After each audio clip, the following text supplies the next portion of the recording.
Bueno, buenas tardes a todos. Siguiendo con el ciclo de expertise, no es para tanto, todo lo contrario, de que está siendo extremadamente práctico con respecto a la ayuda y la interpretación en los diagnósticos por imágenes, que es toda una especialidad en la cual tenemos grandes especialistas. Hoy nos va a acompañar el doctor Christian Froulet, que es el médico de planta de diagnósticos por imágenes Junín, a cargo de toda la parte tomográfica, y también es el jefe de servicio de diagnósticos por imágenes del Hospital Cuyen. Y ver todo lo que hace a interticiopatías. Así que a hacer preguntas, a aprovechar, comentar de que este espacio está siendo grabado en streaming y se está duplicando en este mismo momento por YouTube para aquellos que tengan mala conectividad, y que las preguntas van a ser redireccionadas por Guido. Si no, nosotros tenemos acceso a eso y si es necesario, doctor, yo se las leo. Usted nos dice la dinámica, si quiere todas las preguntas al final, si en la medida que van surgiendo los temas las vamos comentando. Sí, al final. Muchas gracias. Perfecto, muy amable. Bueno, primero agradecimiento al Colegio de Médicos, al doctor Jiménez que me convocó para esta reunión, y bueno, y a los participantes, obviamente, que es lo más importante para lo que uno hace este tipo de clases. Y obviamente que no lo puedo dejar de nombrar al doctor Reijol, que es un gran amigo, fue un gran amigo, que se nos fue jovencito, y él creo que fue el pionero en hacer este curso de imágenes acá en el Colegio de Médicos. Eso lo quería destacar porque, bueno, era un gran amigo y obviamente que él nos dio ese empujoncito. Muchos de los chicos que creo que hacen o que están en el curso de imágenes, perdón, la facultad, lo conocieron, y bueno, la verdad que fue un placer haber compartido con él los años cuando nos conocimos. Bueno, el tema que vamos a hablar no es fácil para nadie, no es fácil para uno que cuando está leyendo una tomografía de tórax tiene que ponerse a analizar estructura por estructura y tratar de llegar a un diagnóstico presuntivo.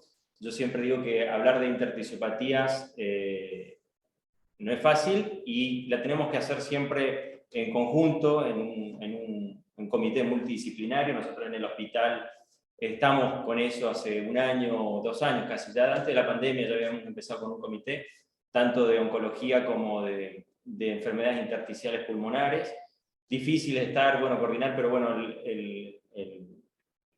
los estudios y demás que nos podemos convocar a poder realizar.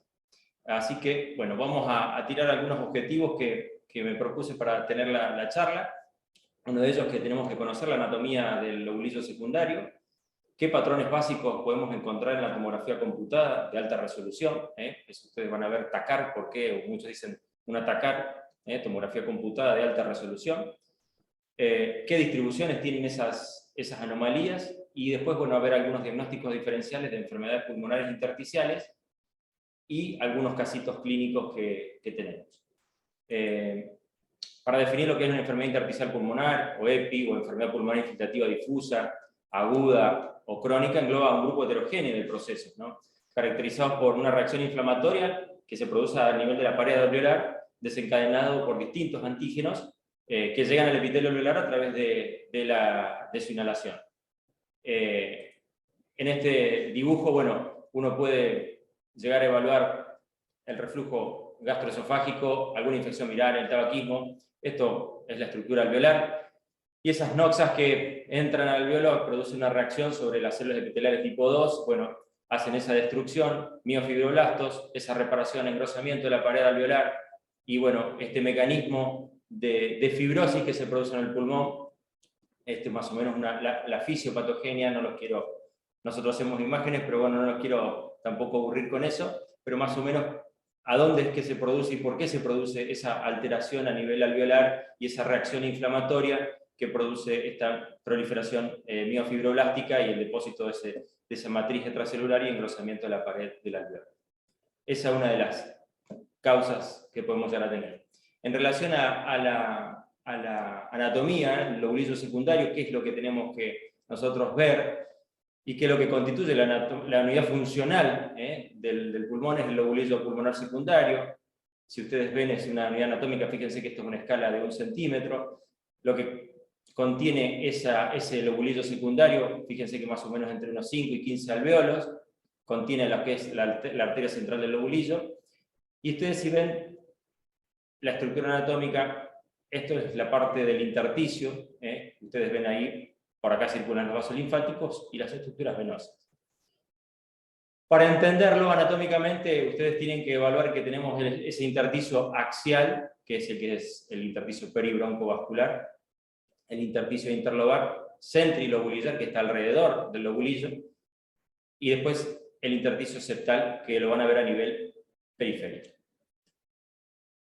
En una tomografía computada de cortes de alta resolución, este es el ejemplo. Fíjense que el lobulillo pulmonar secundario, fíjense que esta es la arteria central del lobulillo, el intersticio, obviamente que lo tenemos que ver en una estructura que es patológica, ¿no? Porque normalmente no lo vemos, ese intersticio no lo vemos porque está por debajo de la resolución de la tomografía, generalmente es por debajo del milímetro, entonces no lo vemos.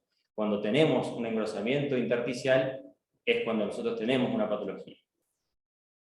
En este caso, si vemos esa arteria central del lobulillo, vemos el septo interlobular y a veces si tenemos intralobulillar, ese componente intralobulillar lo vemos en esta zona.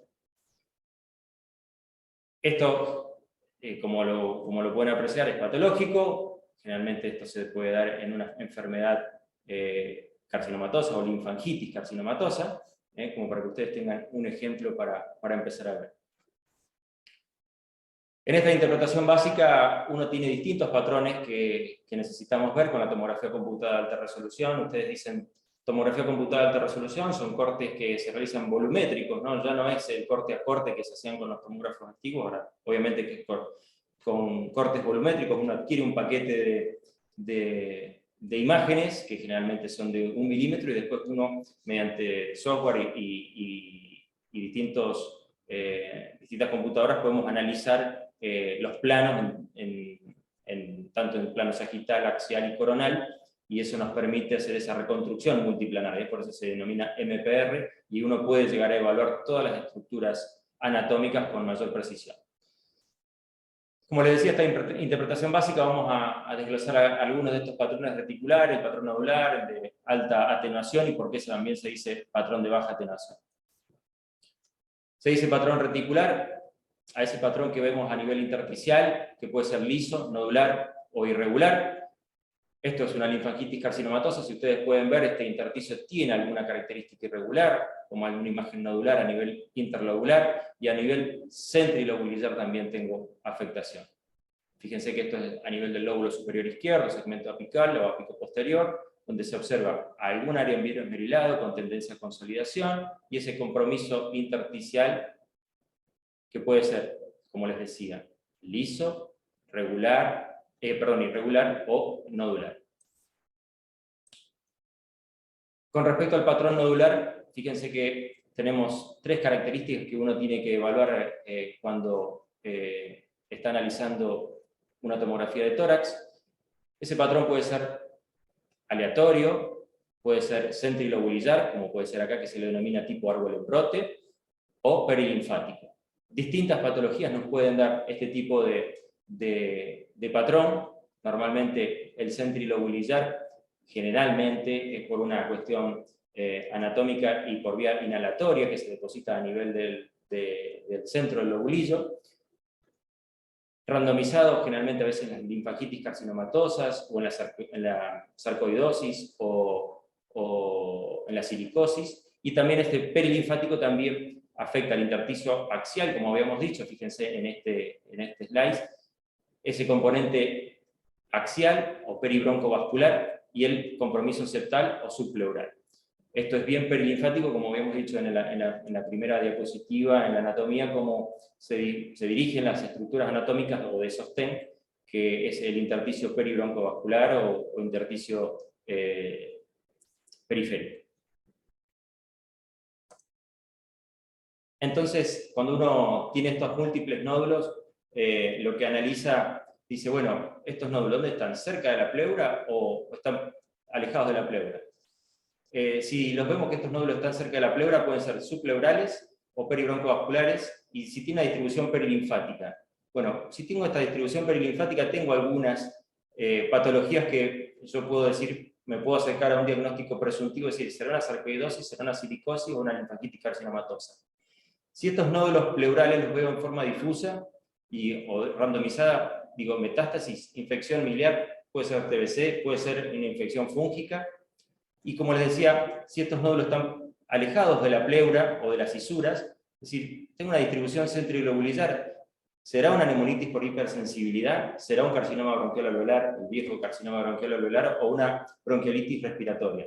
Muchas de estas a veces asociadas a la acción del tabaco, ¿no? La bronquiolitis respiratoria por acción del tabaco lo vemos mucho, yo lo informo mucho, así que bueno, ahora vamos a ver algún ejemplo. Esta distribución perilinfática, fíjense, característico puede ser sarcoidosis, linfaquitis carcinomatosa o silicosis. Como habíamos dicho en la anatomía, esta distribución esta distribución de la afectación del intersticio axial, peribroncovascular quería decir, como acá puede ser septal o interlobular. Fíjense que estas imágenes son nodulares, que están bien pegaditas hacia los elementos de sostén, como puede ser el intersticio interlobular. Esto tiene una distribución bastante aleatoria, compromiso del intersticio axial y compromiso del intersticio septal. Fíjense que uno porque hace imágenes, pero bueno, veo que el mediastino y a nivel de ilios veo algunas estructuras aumentadas de tamaño que pueden ser adenopatías. Bueno, este es típico y característico de la sarcoidosis. Siguiendo con los patrones, vamos con este patrón de distribución centrilobulillar, no sé si ahí se alcanza a ver, hay una opacidad centrilobulillar en vidrio esmerilado. Fíjense que decimos esa opacidad centrilobulillar en vidrio esmerilado y ese tipo de patrón de árbol en brote. Generalmente lo vemos en neumonitis por hipersensibilidad, bronquiolitis respiratoria, como les decía anteriormente, por acción del tabaco, o una diseminación endobronquial, ya sea por TBC, TBC o micobacterias atípicas. Y a veces lo podemos llegar a evaluar en bronconeumonías. Como les vuelvo a repetir, esa opacidad centrilobulillar, vieron, fíjense que está bastante periférica y al nivel vemos la arteria central del lobulillo y esa opacidad centrilobulillar. Seguimos con esta distribución aleatoria. Como decíamos, bueno, lo podemos llegar a encontrar en metástasis hematógenas, en TBC miliar, infecciones fúngicas, como les decía anteriormente, en sarcoidosis, en histiocytosis de célula de Langerhans, en un estadio temprano. En las imágenes, fíjense como decía, no es que van a ver un solo nodulito y ahí voy a decir, no, miren, voy a decir que tiene un patrón aleatorio. No, tienen que ver muchos nódulos de esa distribución aleatoria, como van a ver, afectación tanto a veces peribroncovascular, subpleural, fíjense, todas estas imágenes, esa imagen nodular. Y en este caso lo mismo, también tenemos opacidad centrilobulillar, está en vidrios esmerilados centrilobulillares, subpleurales, interlobulares, esta distribución aleatoria. Es una histocitosis de células de Langerhans, en un estadio temprano, como se decía, por acción del tabaco, generalmente mujeres tabaquistas, empiezan con estas pequeñas imágenes nodulares y después hacen cavitaciones o cavidades quísticas, ¿no? Siguiendo con los distintos patrones, tenemos el patrón de alta atenuación, que es el vidrio esmerilado o la consolidación. Hablando del vidrio esmerilado, ¿qué se dice del vidrio esmerilado? Que es el aumento de las posibilidades pulmonares sin oscurecimiento de los vasos subyacentes. Eso es una definición característica que tiene el vidrio esmerilado. Vemos esa opacidad, como obviamente su palabra lo dice, en vidrio esmerilado, que nos deja ver a través de ella los vasos pulmonares. Su distribución está descrita que puede ser ya sea por una afectación del espacio aéreo alveolar o enfermedad intersticial pulmonar, puede ser por una fibrosis característica. Entonces puede ser que llegue por vía inhalatoria o por vía hematógena. Si ustedes pueden ver acá, estas opacidades entrilobulares en vidrio esmerilado, de distribución compromete tanto lóbulo medio como lóbulos inferiores. Y en este caso ya vemos algunas opacidades en vidrio esmerilado con formaciones quísticas y engrosamiento pleural. Seguimos con estas tipo de estructuras o de cosas que uno evalúa en la tomografía para que ustedes se lleven a sus casas y después cuando tengan que ver una tomografía digan, bueno, ¿tendrá un patrón en mosaico? Y decir, ¿qué es lo que era el patrón en mosaico? Bueno, ese patrón en mosaico, ya sea por una enfermedad obstructiva de la vía respiratoria o enfermedad oclusiva o una enfermedad del parénquima pulmonar. ¿Qué características tiene? Que vemos áreas de menor atenuación, como ustedes lo pueden ver, esta es una función mini-MIP, que lo podemos hacer con el software, entonces lo que hace es resaltar las estructuras que tengan mayor cantidad de aire. Como tenemos una función que es MIP, que es proyecciones de máxima intensidad, lo que hace es resaltar las estructuras groseras, como pueden ser las estructuras vasculares. Acá lo que hace es resaltar las estructuras que tengan aire. Como para poder evaluar estas estructuras de atenuación en mosaico, tenemos la enfermedad obstructiva de la vía respiratoria, y en cortes de expiración lo que uno va a evaluar, es decir, veo esta área de menor atenuación, ¿será esto lo patológico o será esto lo patológico? Bueno, ahí es cuando va la visión del radiólogo y empezar a ver por qué tengo esta estructura. Entonces lo patológico es lo de menor densidad o lo de menor atenuación, que está negro. Y no vemos estructuras vasculares, entonces, bueno, decimos que acá hay alguna estructura vascular y a veces por compensación hace una vasoconstricción y no vemos la arteria central del lobulillo, ¿no? Entonces vemos que esto es patología de la pequeña vía aérea que generalmente hace un atrapamiento aéreo en el pulmón. No sé si ahí están viendo la flecha. Lo mismo que para esta zona, para esta zona, para esta zona. Esto se evalúa generalmente con cortes de expiración, lo vemos en esta zona también lo mismo, hacemos cortes en expiración, lo tenemos en el protocolo ya, nosotros hacemos bastante estudios de tomografía de tórax, y tenemos en el protocolo ese tipo de adquisiciones. Lo más importante es cuando uno tiene que evaluar la tomografía computada, si tiene que hacer un pedido médico, es decir, y evaluar si hay algún atrapamiento aéreo o una enfermedad obstructiva, o un EPOC, mejor dicho, hacer esos cortes en expiración. No todos lo tienen en su rutina, yo lo tengo como rutina, cuando veo una tomografía de tórax, hago de rutina ese tipo de pedidos. Muchas veces también uno tiene que hacer decúbitos, decúbito prono, para ver alguna estructura en las zonas declives del pulmón, como puede ser en estas zonas, las zonas declives del pulmón, que a veces podemos tener atelectasias por acción del decúbito, y hacemos generalmente ese decúbito prono y hacemos cortes en esa zona nada más. Siguiendo con los distintos patrones, tenemos el pavimento loco, el crazy paving, que ese es el vidrio esmerilado asociado a un engrosamiento septal. Como pueden ver en este ejemplo, fue descrito en sus comienzos como para la proteinosis alveolar, pero está descrito en múltiples patologías. Ustedes ven ese compromiso septal interlobular y el compromiso intralobular y centrilobular, ¿no? Ese vidrio esmerilado. Uno de mis primeros diagnósticos cuando llegué acá a Santa Fe fue una chica que haciendo el interrogatorio, ¿no? Había trabajado 10 años en un aserradero, era administrativa, estaba en un escritorio, y bueno, el polvillo que ella había consumido, que había inhalado durante 10 años en sus primeros comienzos de trabajo, habían dejado una proteinosis alveolar. Después se hizo biopsia y demás, y se hizo la confirmación diagnóstica de una proteinosis alveolar. Otra de las características de crazy paving lo podemos ver en las hemorragias alveolares, en distrés respiratorio y demás. Este es un paciente con una hemorragia alveolar, fíjense que generalmente es bien peribroncovascular, este compromiso finalmente respeta la periferia, este está ubicado a nivel del lóbulo superior del pulmón derecho. Vemos algunas otras áreas de hemorragias centrilobulares ubicadas ahí en el lóbulo superior izquierdo. Bueno, siguiendo con los patrones, para entender, Seguimos con la consolidación alveolar. Acuérdense que agudas o crónicas tenemos las neumonías, ya sean por micoplasma, bacterias o podemos tener hemorragia, neumonía aguda, eosinofílica aguda también está descrita, como en este caso, superior. Esta es una neumonía también peribroncovascular. Y las crónicas, como la neumonía organizada criptogénica, neumonía eosinofílica crónica. Ya empezamos con las enfermedades pulmonares intersticiales o las inespecíficas, como la NSIP, y obviamente el adenocarcinoma. En este caso tenemos una neumonía silofínica crónica, fíjense que tenemos estas áreas de consolidaciones del espacio aéreo. Acá no vemos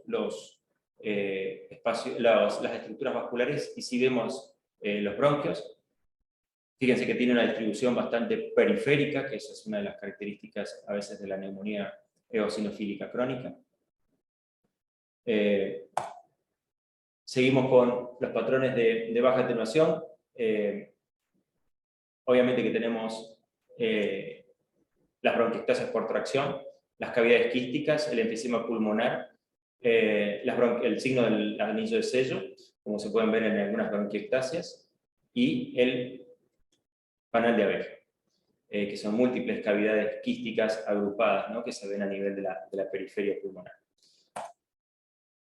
Este ejemplo, una neumonía, es una histocitosis celular de Langerhans.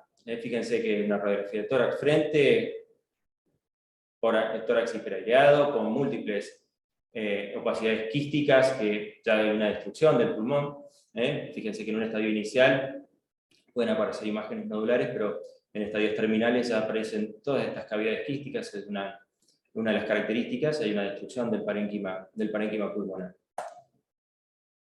No sé si viene para atrás. Y terminando con el panal de abejas, estos espacios aéreos quísticos agrupados, que se ven entre 3 y 10 milímetros pueden estar, y ocasionalmente hasta 25 milímetros los podemos tener de grandes. Su distribución es subpleural, periférica y basal, y las paredes pueden ser regulares o gruesas. En un estadio inicial, ustedes si pueden ver, es normal, el bronquio o el bronquiolo terminal es normal, y de acuerdo a la noxa que ustedes ven, ya vemos una pérdida de la arquitectura pulmonar con estas bronquiectasias, con bronquiectasias y irregularidad que uno en los estadios iniciales de la FIP o la fibrosis pulmonar, empezamos a ver estas estructuras, perdón que se pierde la flechita, empezamos a ver estas estructuras. Esto le digo que uno lo ve con esas funciones que tenemos en tomografía de Minimip. Entonces ya estamos viendo un estadio inicial, esto me está diciendo que ya tengo un tejido fibrótico que está haciendo tracción. Bueno, si esta noxa, obviamente que sigue en su camino, sigue progresando y ya va a formar estas cavidades quísticas, como ustedes pueden ver, estas cavidades quísticas subpleurales con un predominio basal. Fíjense todo este característico, esta panalización múltiple en distintos diámetros, con esta afectación predominantemente basal. Eso es lo que nos va a llevar a ver las distintas estructuras. Siguiendo un poco más con todo esto, la distribución que tenemos dentro del pulmón. Acuérdense que esa distribución tanto en lóbulos superiores como en los lóbulos inferiores vamos a tener distintas patologías y vamos a ir asociando, decir, bueno, si tengo lóbulos superiores, puede ser por vía inhalatoria, tenemos neumoconiosis, sílice o aspiración de carbón, tabaquismo, como habíamos dicho, que dos serán, histocitosis de células de Langerhans, perdón, algo que se borró ahí, neumonitis por hipersensibilidad, bronquiolitis respiratoria, y obviamente que la sarcoidosis. Lóbulos inferiores tenemos la fibrosis pulmonar, la broncoaspiración y el edema agudo de pulmón. Que si bien a veces uno tiene distintas distribuciones, pero bueno, algunas de las características que podemos llegar a observar. Si las distribuciones las tenemos en la ubicación central o periférica, acuérdense que habíamos dicho esta de ubicación central, generalmente tenemos a la sarcoidosis o la bronquitis.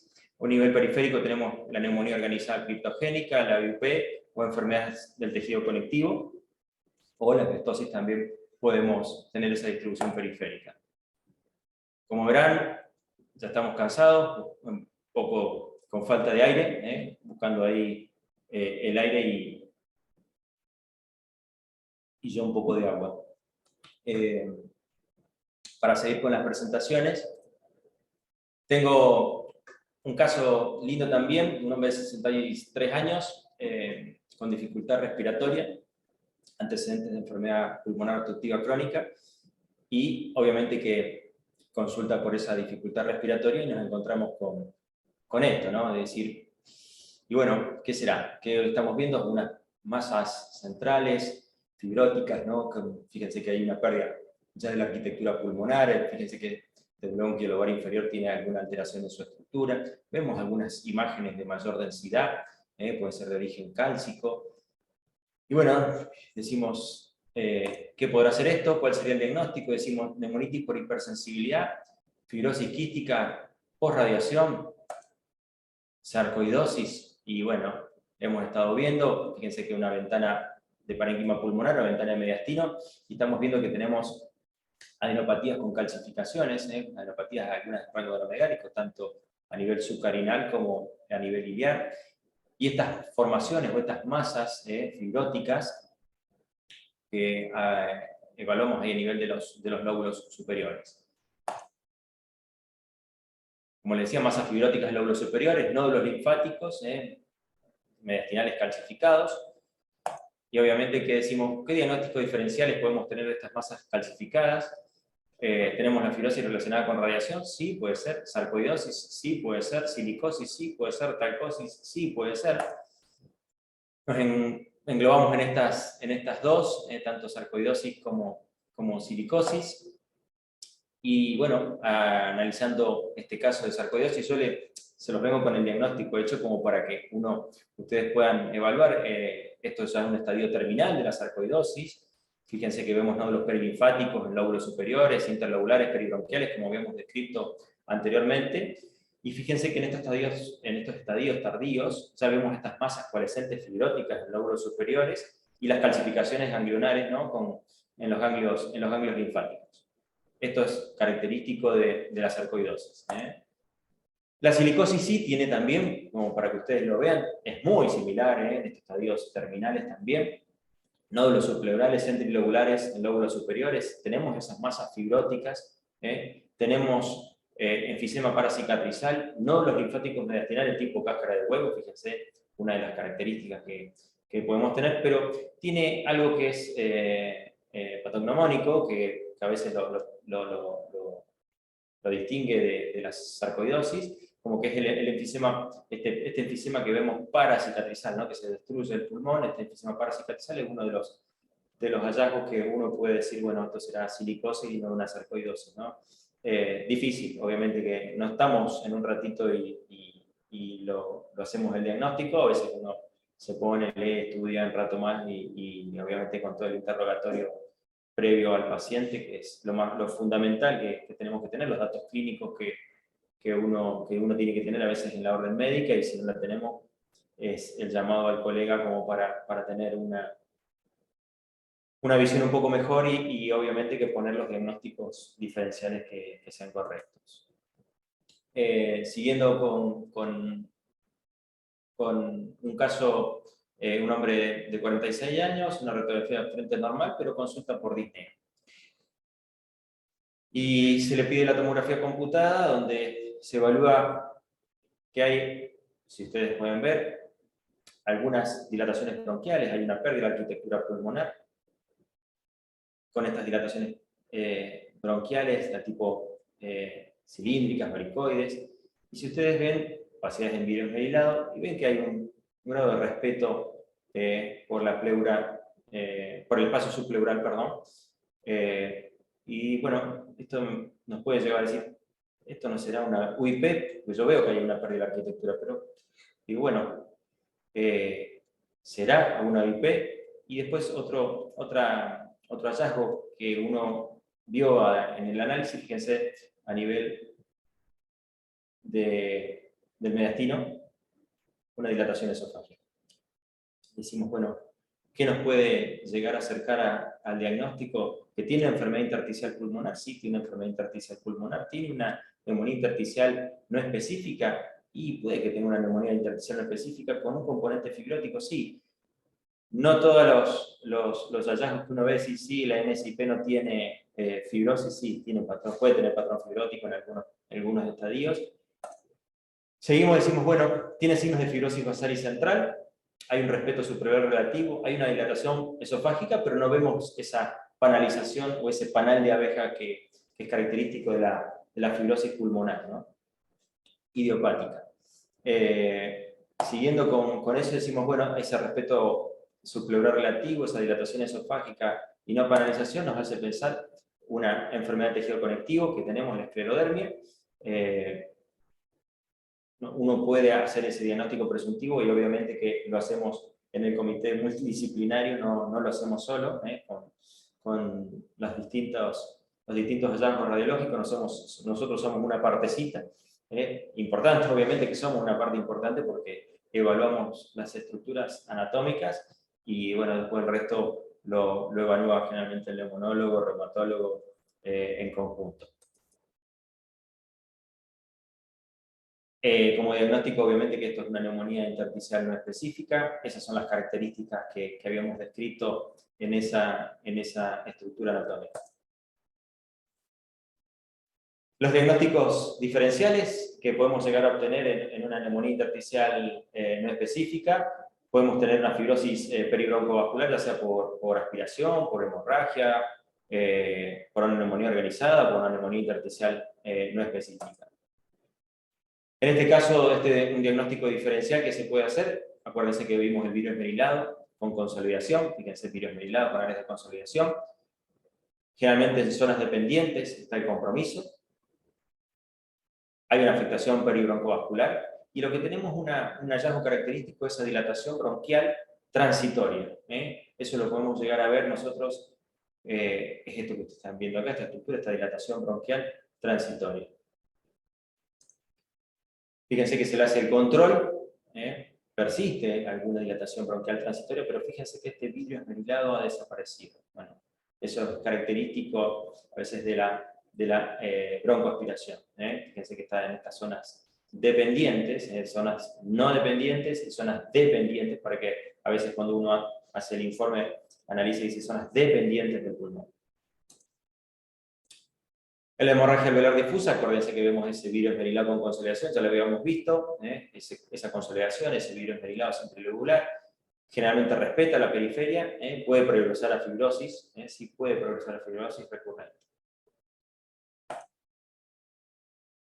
Este es un corte coronal con los mismos hallazgos que habíamos descrito. El diagnóstico diferencial de NSIP, virus esmerilado y reticulación, podemos tener consolidación subpleural bilateral y simétrica generalmente, pero fíjense que acá lo tenemos, podemos tener esa panelización en unos estadios tardíos, esa pérdida de arquitectura pulmonar, como les estaba diciendo, esas bronquiectasias, bronquiolectasias por tracción. Una de las características, bueno, tenemos a veces pérdida del volumen pulmonar, hay algunas áreas de micropanalización, pero a veces lo que predomina es el vidrio esmerilado, predomina el vidrio esmerilado, es una de las características de la NSIP. Como pueden ver, NSIP y UIP, o fibrosis pulmonar idiopática, el compromiso que tenemos generalmente es lateral, si ustedes ven, y a veces tenemos en la NSIP el signo del borde recto, ahora se los demuestro para que ustedes lo vean. Fíjense que tenemos ese compromiso subpleural y lateral. Con respecto a la NSIP, que tenemos ese signo del borde recto que le llaman, fíjense que tenemos ese borde recto que corta a la estructura del lóbulo inferior, ¿no? Que vemos como ese corte bien recto como para poderlo diferenciar. No es fácil, pero bueno, lo tenemos y está bueno para que describirlo y que ustedes lo puedan analizar. Otro de los diagnósticos diferenciales que evaluamos es la consolidación peribroncovascular, o sea, la neumonía organizada criptogénica, esa consolidación peribroncovascular subpleural, a veces podemos tener esas dilataciones bronquiales transitorias y una de las características que tenemos es el signo del halo inverso, con un patrón perilobular.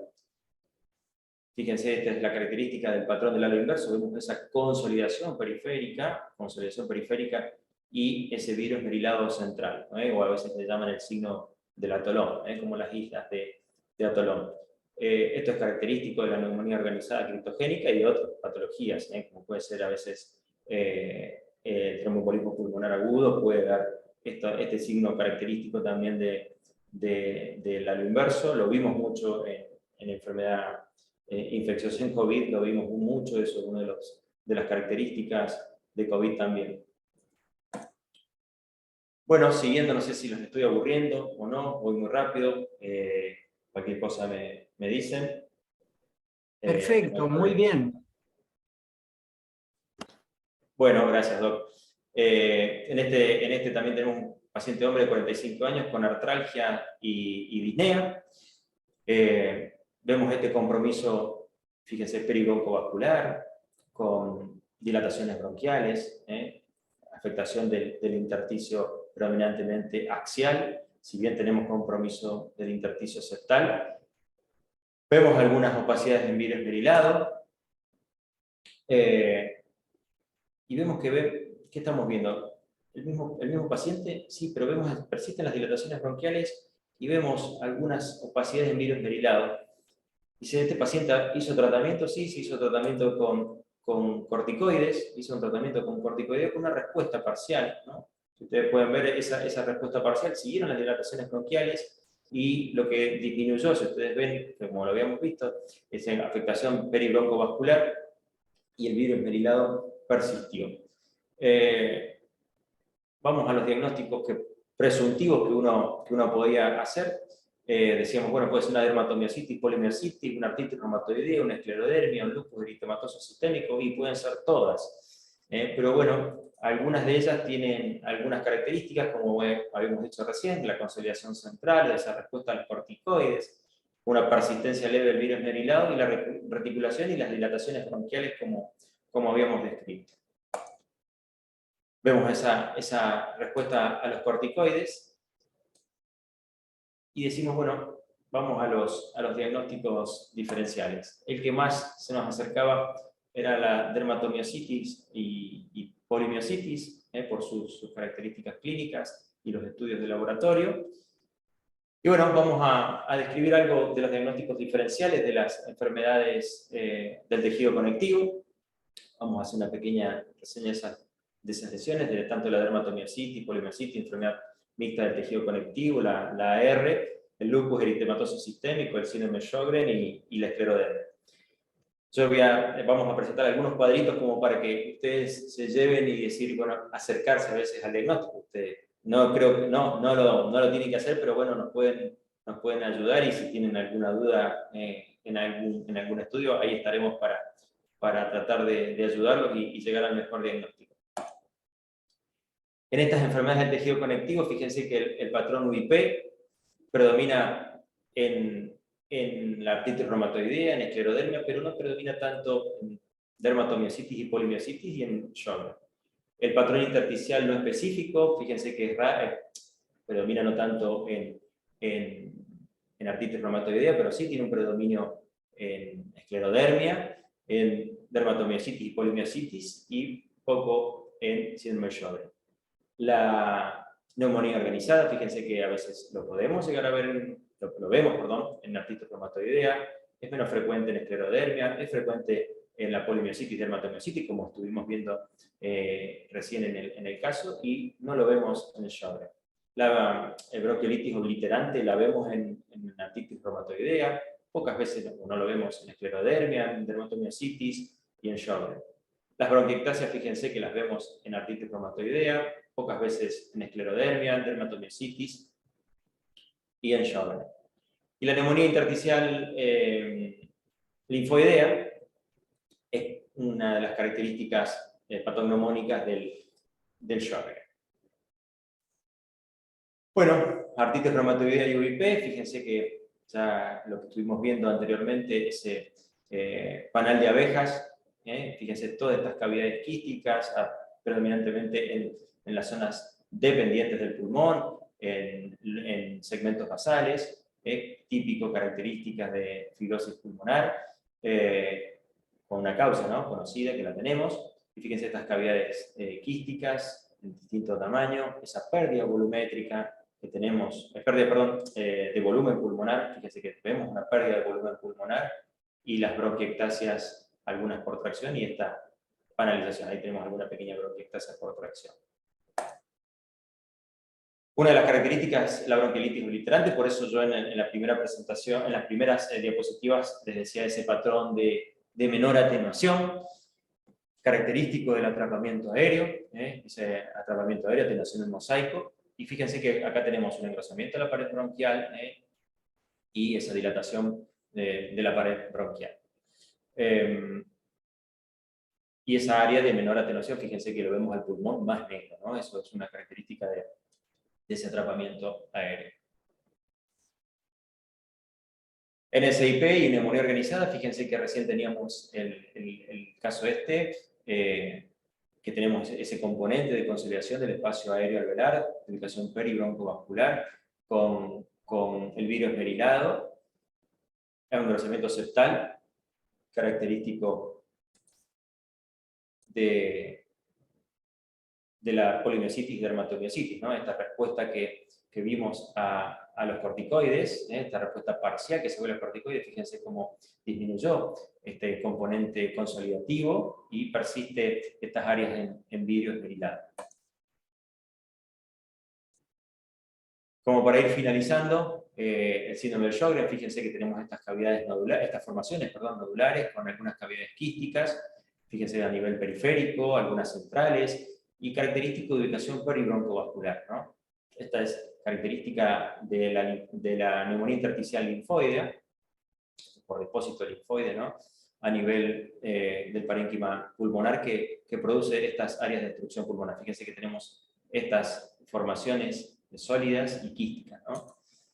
Fíjense que ahí les marcamos la arteria central del lobulillo y la formación bien peribroncovascular, ¿no? Bien peribroncovascular.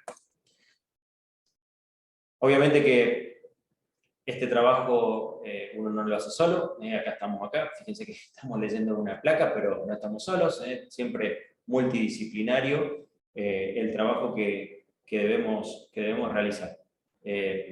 La verdad que uno aprende del otro, y nosotros tratamos de seguir aprendiendo, y lo que uno pueda dar y enseñar tratamos de hacerlo. Así que bueno, la verdad que muchas gracias, y cualquier duda acá a disposición para alguna de las preguntas. Hasta ahora en el chat no hay ninguna pregunta. Y reconozco que estoy bastante perplejo porque soy médico generalista, obviamente trabajo en el primer nivel de atención, y uno se maneja básicamente con la clínica y alguna radiografía, ¿no? Y empezar a ver qué fantástico, qué es lo tecnológico a la hora de poder ayudar a resolver muchos diagnósticos. Por supuesto que muchos de los últimos diagnósticos, las colagenopatías, qué sé yo, una esclerodermia seguramente va a tener la piel toda acartonada, dificultades a la deglución, o sea, la clínica ya lo empieza a cantar posiblemente antes que esas lesiones. Totalmente. Una artritis reumatoidea, qué sé yo, la rigidez matinal, la radiografía, la desviación cubital, o sea, pero de todas maneras, estos patrones son fantásticos, y sobre todo en las enfermedades respiratorias.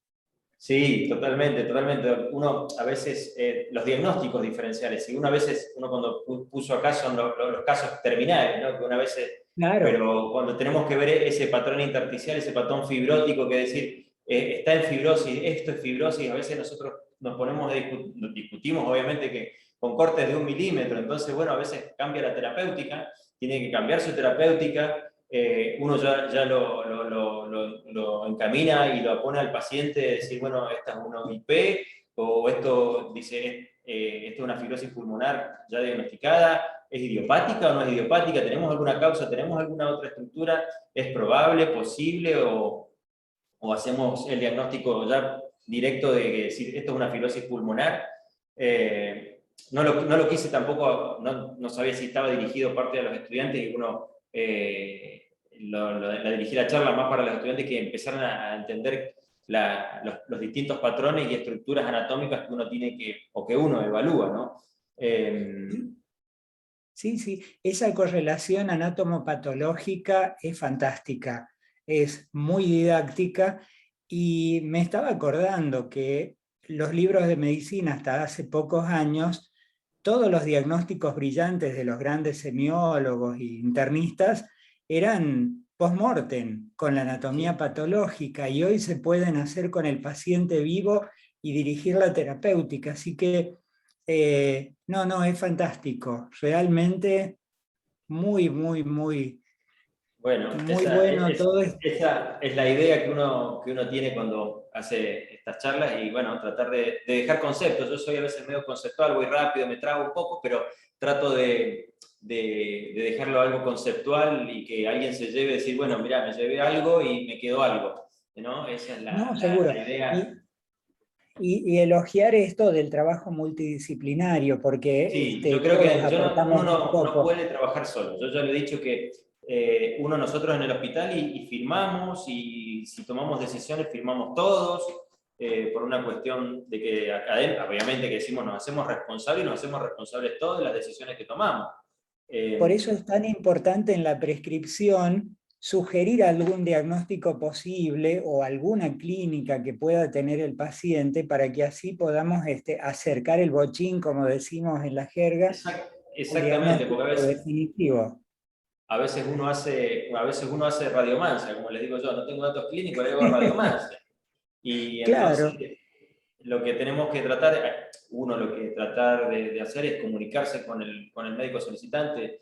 Yo trato de hacer eso y en la clínica ahí en Junín tenemos residentes y bueno, tenemos que tratar de comunicarnos con el médico solicitante porque a veces, bueno, tenemos muy pocos datos en la orden médica y obviamente que el interrogatorio al paciente, como puse ese ejemplo de la proteinosis alveolar, en mis primeros comienzos cuando llegué acá a Santa Fe, recién recibido, y digo, esto es una proteinosis alveolar, y esto es una proteinosis alveolar.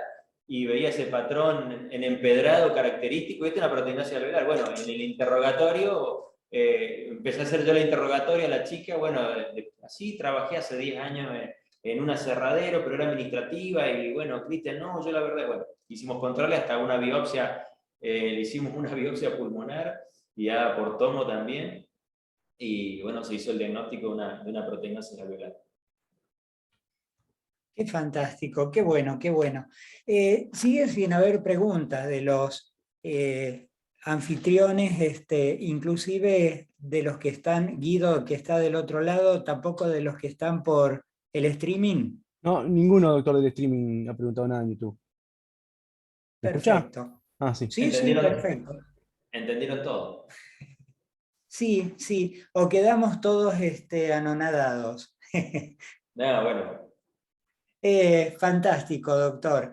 Ahí está la cartelera del próximo. Antes que eso, lo del doctor Ray Holz, sí, marcó un antes y un después, ¿no? Por la gran persona que era y lo sí. generoso, porque en eso era un tipo sin absolutamente ninguna mala intención. Nada, lo que tenía lo daba. Sí, totalmente. No se No, guardaba, no se guardaba nada. Lo daba para el resto, lo que sabía y lo que sabía un montón y lo daba para el resto. sí, totalmente. Así que muy bueno recordarlo porque un tipazo. Y bueno, invitarlos para la próxima actividad va a ser el viernes 3 de diciembre, que ya va a ser la última actividad. Y bueno, muchos saludos al doctor Jiménez. Yo después voy a estar hablando con él, pero viene todo muy bien. Bueno, doctor, muchas gracias por la invitación y bueno, estaremos dispuestos. Les debo una charlita más, pero bueno, tengo un viaje a Córdoba en una hora, me tengo que ir a Córdoba, así que mil disculpas y tengo que estar viajando por allá. Bueno, fantástico. La podemos acordar o de última grabar y dejar en la web. Como Sí, usted quiera. totalmente. Sí, sí, Muy sí. bien. Totalmente, Doc. Bueno, Bueno, buen muchas viaje gracias. y muchas gracias. Muy amable. Saludos, hasta luego, doctor, que tengan un buen fin de semana. Chao, Guido. Chao, gracias Muchísimas gracias igualmente. por compaginarnos. Hasta pronto. Adiós.